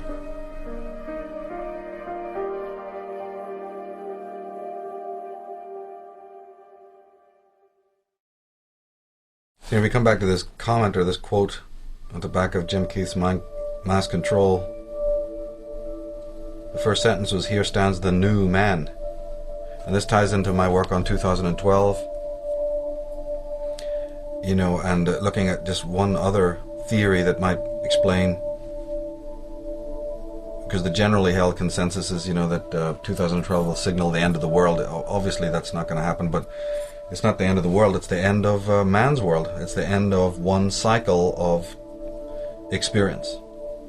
This is what I keep emphasizing, you know, it's that it's lunatic to think you can ever negatively affect nature or time or even the planet Earth to that extent. But what you can change is your own lifestyle, the lifestyle you've grown accustomed to politically, economically, religiously, psychologically, you see.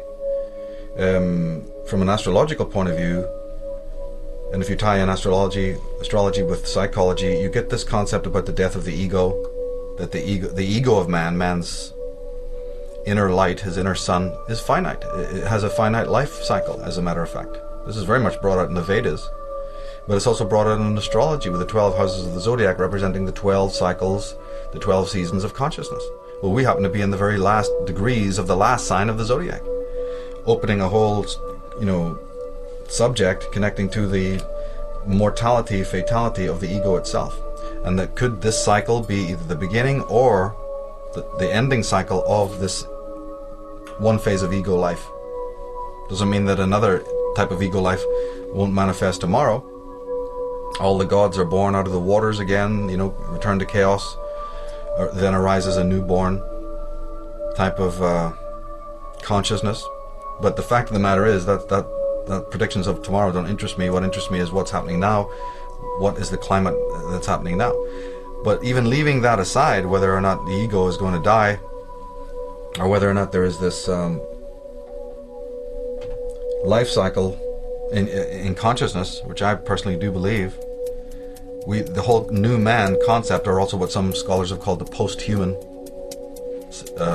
post-human world, maybe that's it. Maybe that's what also we need to be paying attention to, that are we hurtling towards a time of apocalypse because the controllers or the people who think of us as their creations are actually going to move in themselves to another phase of life, another cycle of life.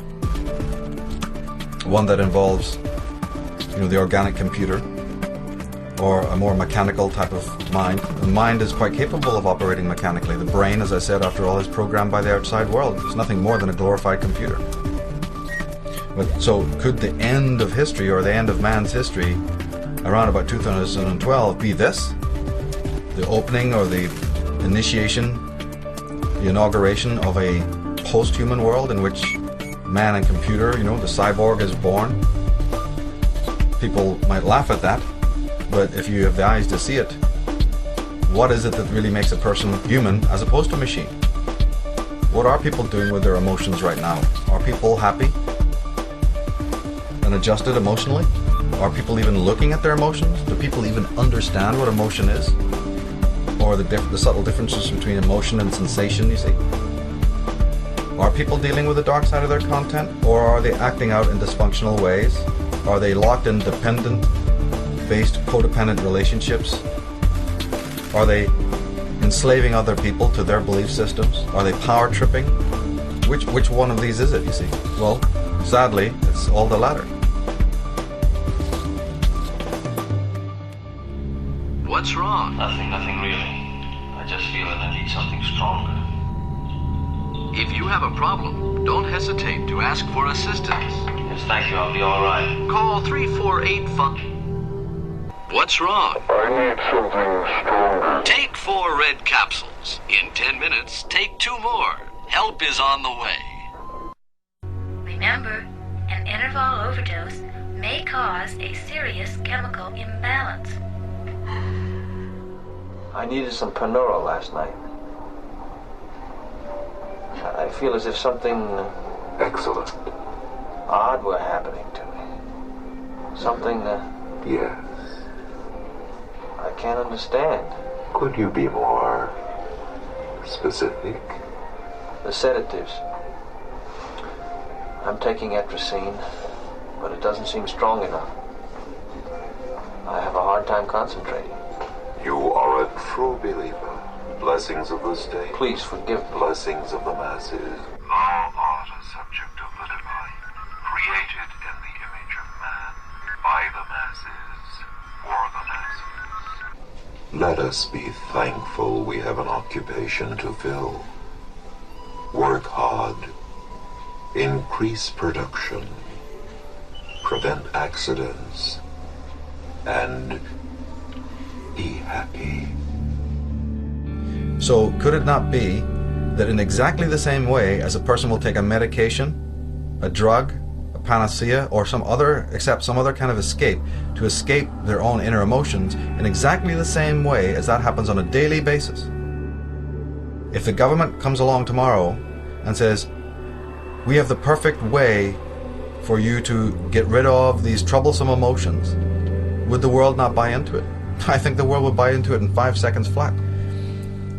They would. They're already doing it. This pill can solve all of your problems. It's called Prozac, and it may mean the end of depression as we know it. I've been taking Prozac for 2 years. And what difference has that made? Brilliant. Oh, she's Yes. smiling. Eyes light up. And I feel as if I'm back to normal. You feel normal? Yeah. And you feel a better person? Yeah. Yeah. Has it worked? You look very dubious, my friend. Apparently it has. I can't help being suspicious of it. I don't think she's the woman I married. Why? I think she's changed. In what way? I don't know, but there's something there that is different. Okay, she's not the woman you married. Is she a better woman? No, she's different.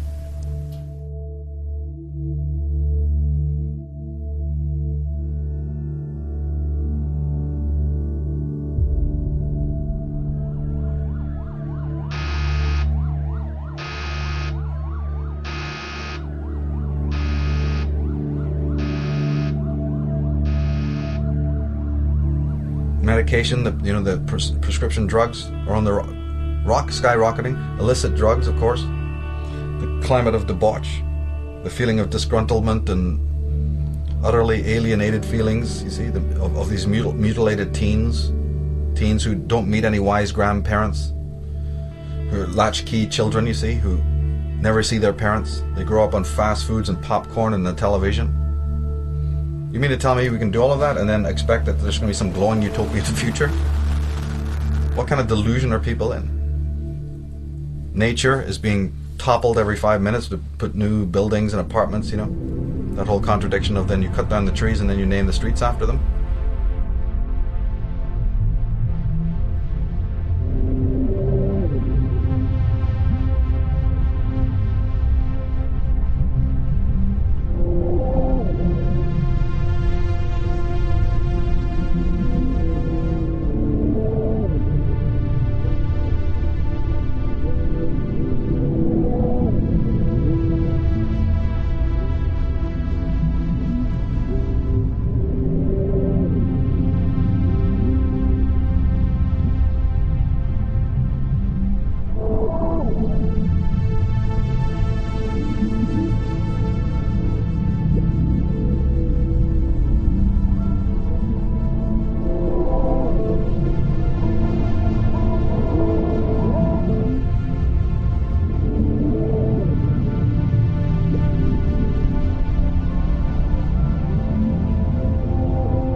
So if you have all of this and you're rational, you start to see that, wait a minute, man finds his own inner nature, his own psyche troublesome. He's not at peace with himself.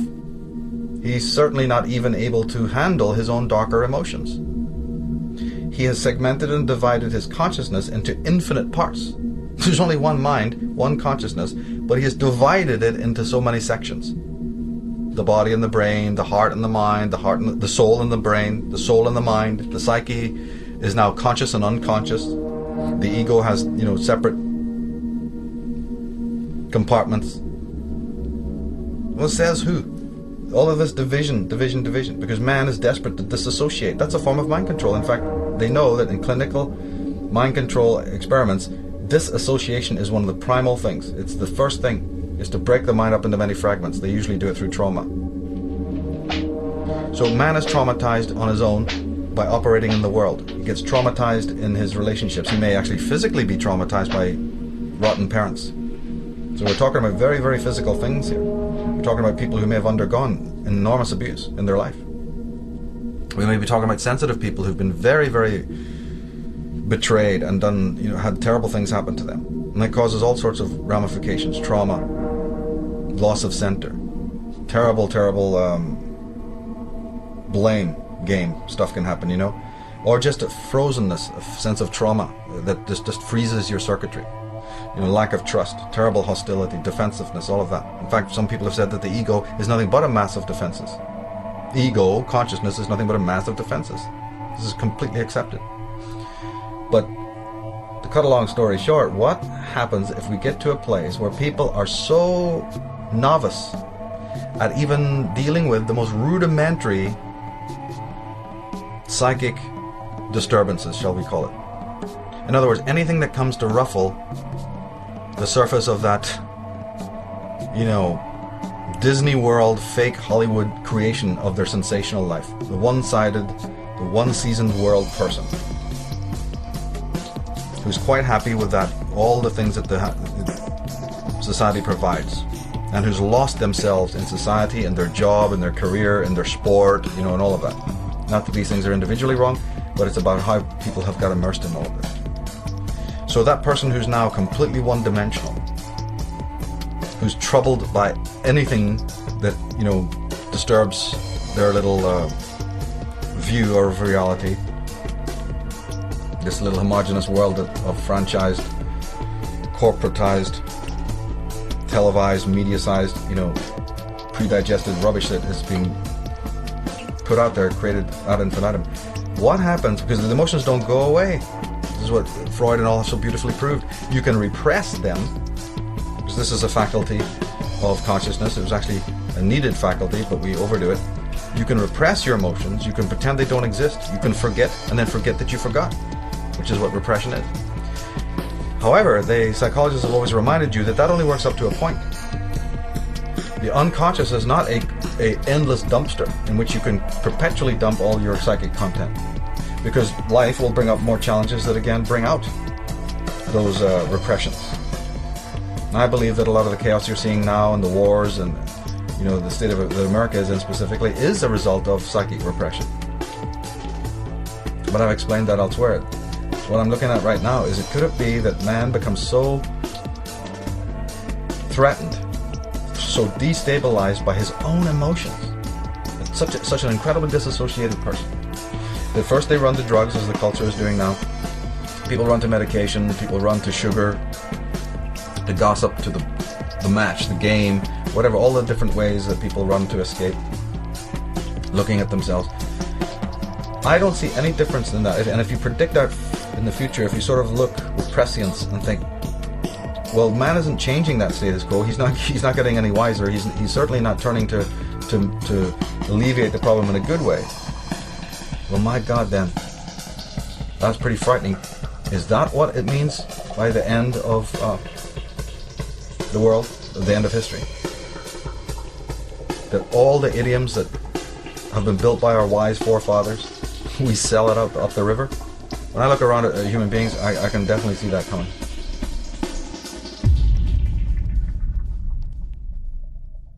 You only have to speak a few lines of wisdom on any mainstream chat show and everyone falls into dead silence like you're a dinosaur. You can be on the Bill Maher show, you can be on Oprah Winfrey, and you just happen to drop one line of anything that sounds like it means something, and everyone freezes like they've been tasered. There's the obligatory silence, change of subject, or you're a nut. Suspicion. People are suspicious of the wise. I'll tell you why they're suspicious of that. Because they have now removed themselves in their consciousness so far from their own authentic voice, from their own imagination body, from their own centers of intelligence. What is it? You have intellect, but you don't have intelligence? People can be intellectual, but not necessarily intelligent. It's very true. It's very accurate. But if you have removed yourself and you become so dependent on the teachers and the priest and the expert that you've so divorced yourself from your own voice, I don't see. People have, in my eyes, have already done that. When you go to school and, there's no difference in the world to me. Then the type of acceptance of external authority that is already going on right now in the world and what might be coming tomorrow of a more severe nature. Because the most frightening machine of all is a man that has lost his humanity, lost his virtue. What you see in most people today is not virtue. What you see today is the performance of deeds, sort of by rote, like you've been trained. You take even a fantastic stallion, a wild stallion, but you train it and you whip it every hour of every day, you're going to have that stallion do the most idiotic things. They can make the elephant, the greatest of all creatures on the earth, jump through hoops and do the most ludicrous things. Killer whales, can you believe it? Have been trained to, pounce about in a swimming pool. Don't tell me then that the human being is not going to be able to, told to stand on his head. He's absolutely quite capable. He does it every day. He's in absolute escapism from the real. And so that person can become so far removed, so psychically, he can become an inhabitant psychically of the periphery of being. If you want to use some philosophical jargon, he can become an inhabitant, of the periphery of his own being. He can live on the surface of himself. Hell, you only have to listen to most people's voices to know they're living on the surface of themselves, that they're not even connected to their deeper emotions. Some people are experts in the way people walk, their stance, their posture, sound of voice, choices that they've made, the relationships that they're in. There's ways to tell. There's ways to tell. And people are sitting around going, well, I don't know what that means. You have to tell me what it means. You got to show, have you got a religion I can join? Or, have you got a book I can read? Or, where's the system? I'd love to do that. I'd love to find out all about myself. Tell me how. Tell you how. What planet are we on? The meaning is that you discover it yourself. This is an absolute journey only you can go on.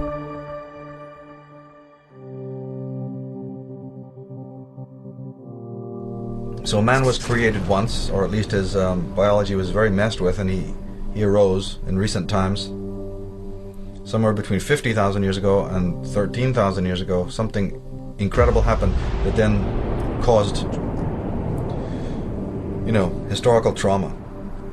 And that trauma can be traced back about 10,000 years ago when the first records of man violence on man, man's violence on nature, the disconnect started to happen. And this bipolar type of thing happened. And one of the greatest symptoms of the fact that man is very removed from his center is that not only is he not looking at the dark side of himself, not only is he misunderstanding what it means when traumas happen and tragedy happens, complete misunderstanding of that, he's also misunderstanding those children of rebellion or children of the Holy Spirit who are amongst him now that are showing a new way. To make it more obvious or clear, all those so-called ADD children, right, attention deficit disorder nonsense, right? Oh yes, you're oppositional. I think back to the prisoner, Patrick McGowan, unmutual. So we better deal with you. You're unmutual. You don't want to be unmutual. In fact, in that particular episode, it's strikingly brilliant how he shows the clamor of voices. Number 6, the prisoner, is introduced to all the different factions. Remember we were talking about all the different points of view in the factions? He meets all of these people. He meets a poet, a little left-winger, an extremist. He meets all of these little people who are all thinking he is their worst enemy. He hasn't opened his mouth, he hasn't said a thing, but he doesn't fit in with any of the groups because he won't join. So each group has one thing in common: they hate him. But getting back to our point, these children that are sitting there with so-called a defective oppositional disorder, they're broken, they're broken, society's not broken. Well, as a matter of fact, what happens if we turn that around and say that these are children of the Aquarian age who find your jive so utterly, incomprehensibly boring that they cannot pay attention because it is about the most anti-spiritual, soulless junk that any human being would ever want to be exposed to. But you don't see that, so they're broken, they're dysfunctional, they're, need treatment. This is a symptom. These are the teachers of tomorrow. These are the Aquarian children. These are the meta children. What's often been called indigo children, whatever that means, but the exceptional children, the exceptional teens who are so much more mature, than their parents and other people. They've already checked out of that lie. Granted, they may not know where exactly to be going, but they've reached 50% of the job. They've realized that this is a joke. And in fact, it's so much of a joke that I'll take anything other than what you're selling me. Now, the downside of that is, you see, you've also got the Dark Brothers waiting to drag them into all that other perversion and perversity, you see, which is the danger, of course. Because now that they're leaving, it's like lemmings going over the cliff. If you don't know where you're going, you have the danger to be picked up by the dark side, recruited, so to speak. And these cults and orders have seeded the popular culture movement with their own agents that look very alluring and who sell you all of this stuff, so that children are waylaid. This is an old story going back to the earliest fairy tales and folk tales, you see, of the seduction of the children, all back to Hansel and Gretel and way back before that. Or the Pied Piper of Hamelin concept. How real is that story, So the dysfunction is in society not being able to catch up with the new kind of whole brain, holarchic thinking, which is extremely needed, not to stop left brain thinking, but to include it, to have a whole symbolic literacy thing going, to learn in much more egalitarian ways, to include the person as opposed to the brain in teachings and in schooling. So man now finds himself at a point where he has a tremendous choice. New man sounds lovely when you say the word. Well, utopian sounds wonderful when you say the word. But if that is a utopia born out of the ashes of the world that was created by our ancestors, I don't want to know about it. If the new man is spiritually stark naked, I don't want to know about him. Vico understood it. Edward Gibbon understood it. Plato understood it. That civilizations, they rise and they fall. We can say that we are in a necrotic cycle. And there is nothing wrong with that. Nature has its cycles, like the winter cycle, and all the way up the fractal you have the same concept of this anaerobic and catabolic cycles, the construction and the deconstructive. All that needs to happen is an attitudinal change today in which people get with this deconstructive model and allow your children to explore it and understand it, because they are picking up on it like antenna more than the average person who's in lockdown, see, in this mediocrity of their life. Change is going to happen whether you like it or not. One has to realize that if you go with the deconstructive cycle, then out of that comes the most, finest things. When you really realize its beauty, when you see its beauty for what it is, then you realize it's nothing to be fearful about at all. All that it's doing is it's ending your lie. It's ending your illusion. It's taking away from you that which you don't need. So let it go, attach to nothing and let it go. But then you're going to have the conservative mindset on the other side who can't do that. And so those are the people who are in trouble. Those are the people who are in trouble. And my message to the children of truth, the servants of truth, the ones who are getting a handle on this, can work this into their lives, please, please, please do not for 1 second imagine that it's your job to become the scaffolding for those who are falling. You can interpret this in whatever way you feel like. But you question whether or not it is your job to be reinforcing, propping up, assisting, helping, caring for, or whatever term you want to use, those people who are just, let's say, are not going to continue, and who you know, it's okay that they're not going to continue. You ask yourself that question because you're going to need to know the answer, because it's going to happen. This is a drama in which the protagonist and antagonist, there's a relationship. So the individual is going to have to look into this whole question of dependency. Who are you dependent on? Who are you making dependent on you? Who's asking you to become dependent on them? Who lacks the independence? And what happens if you pull away your energy from those people? You know, if they fall, can you let them fall? Or are you going to spend your life, you see, you know, propping up other people who haven't not got their own stability? You know, is that divinely correct to do that? Is it really in the intention of the true spirit to do that? Maybe it's more spiritual to let people like that fall, because then at least it's a natural thing.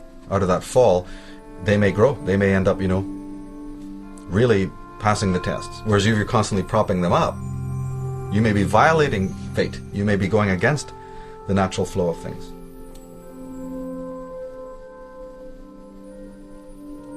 But I really encourage people also to not be too speculative about, you know, oh yeah, what's going to happen in the age of Aquarius, you know? Well, whatever's going to happen is going to happen. You're not going to be around anyway to work it out. So worry about right now the world and the life that you're in, and avoid all these other escapes of what might be tomorrow, and exactly what the, you know, clothes they'll be wearing in the Aquarian age, and what the hairstyles will be like, and, you know, will God really come down to earth in a big chariot, and all of this stuff that preoccupies so many people, you know? That's all pipe dreaming. Anything could happen, you know? Let your imagination roam free, but really spend your practical interests in what is happening now. You're living in an age in which you're meant to be an observer of it. You're meant to be like a sort of a super journalist. It's like that movie, you know, The Day the Earth Stood Still, where the guy comes down, you know. Each individual living today can adopt that kind of understanding. You're here witnessing something incredible. And you should laugh, and you should cry, and you should weep, and you should mourn, and you should be exalted. You should see all of it. But also keep a certain healthy sense of, you know, detachment from it all. Never forgetting that, you know, you have your particular priority and your sovereignty. And then there's the actions of other people in the world. They're two separate things. Because too many people, I think, who want to end government control, set up another kind of control of their own. This is another, you know, problem that has so beset previous reformers, in which everyone thinks, you know, some person thinks they got all the answer, so they take down one tyrant only to become the next one. And that's why I'm so skeptical and really don't pay a slightest interest in what politics is doing, you know, in the political milieu. Because yeah, you can throw around a lot of brilliant ideas stolen from other philosophers and psychologists and great men, but when you actually try to apply it politically, what you not often get is another form of tyranny. I mean, if you wrote down on a piece of paper all the pros of the democratic system, it would look wonderful. You know, if you wrote them down, it would just seem, oh, we have to have this. Yeah, well, we do have it, and it's not that great. So there's a difference between the ideology or the philosophy of a particular system and the actual practicality of it. You know, socialism promised so much to foreign immigrants. You know, did it really work? Are those immigrants really assisted? Is any of the people involved in all of that assisted? No. The World Bank promises to take your debt and just help you have a wonderful, thriving civilization in the nation. Has that happened? No. They can't even take care of the Western civilization. It's crumbling at the seams. They can't even fix that. Because then consciousness has been left at the door, and the fundamentals of man being introduced to what he is and turned into his inner republic have been completely forgotten. Man is a genius of an architect when it comes to the outer world. He's created incredible things. Computers, you know, jet planes, and all sorts of marvelous stuff. But the sad thing about it is, and I believe it's also due to manipulation, age-old manipulation, is that he has sort of overlooked and escaped from and denied his inner inner temple. And so this is where the danger arises, where it becomes inevitable that at some point in life you will have occult knowledge, sacred knowledge, precious knowledge falling into the hands of wrong people. When you look at any advertisement, when you look at any graphic, you're seeing art that is brilliant, brilliant art from people of, the level of Leonardo da Vinci and Michelangelo. Very, very skilled artists. But what are they doing? They're selling you some toothpaste or some stupid car. Think of what, and Peter Jackson has proved that, as many others have. What would happen if those people had turned their talents to the uplift of mankind and to the education of mankind? And incredible stuff. Instead of everyone buying the same ugly looking car, what would it be if you had companies that said, hey, come and design your own? We're a company that builds cars, but we build them in any design you feel like. So you come in, you learn about it, and you submit your designs, and we will build your car. You pay for it just like you pay for a regular, but it's your car. You can even have your name on it. No more personalized number plates. You can have a personalized car. How about that? Do you know how that would turn people on? You know how kids would just love that? So for every little thing we have in our world, there's an alternative way of doing it. There's an alternative setup. And you see this now a little bit with the MySpace, YouTube, Google generation. You see that innovation cropping up a little bit, where people doing different things musically and different things in video. And that's really healthy to see that. Because Aquarius, the Aquarian energy, the age of Aquarius, the scorpionic, rebellious energy, does operate that way. It operates on a grassroots level. The solutions will be of a grassroots nature. Corporate America just doesn't have it. This is not stuff that's going to come down from the penthouse at all. It's not going to be something that's organized. Well, people need to really focus on the fact that it's a study. You're living in a time in which you should never feel emotionally down about the things that are happening. You should realize that you are part of a new paradigm. Because the battles of old were always fought with weapons, and that's useless. The new battles of the world need to be fought with strategy and intelligence. One thing is sure, a great change of our psychological attitude is imminent. That is certain. Why? Because we need more. We need more psychology. We need more understanding of human nature, because the only real danger that exists is man himself. He is the great danger. And we are pitifully unaware of it. We know nothing of man, far too little. His psyche should be studied, because we are the origin of all coming evil.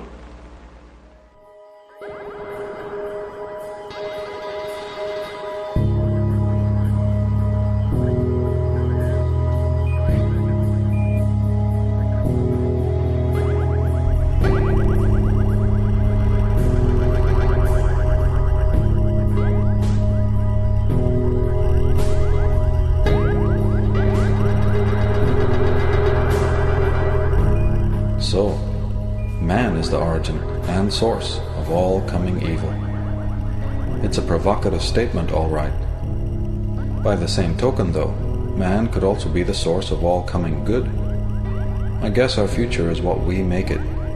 It all comes down to a matter of choice. And maybe there's nothing we can do about good and evil. Maybe they're absolutes. In the end, it all comes down to our attitudes towards these realities of good and evil, freedom and enslavement. History has shown us that even when men are forcibly chained and incarcerated, they can still be free inwardly, in their minds and in their hearts. Whatever the future brings, this is the important thing to remember.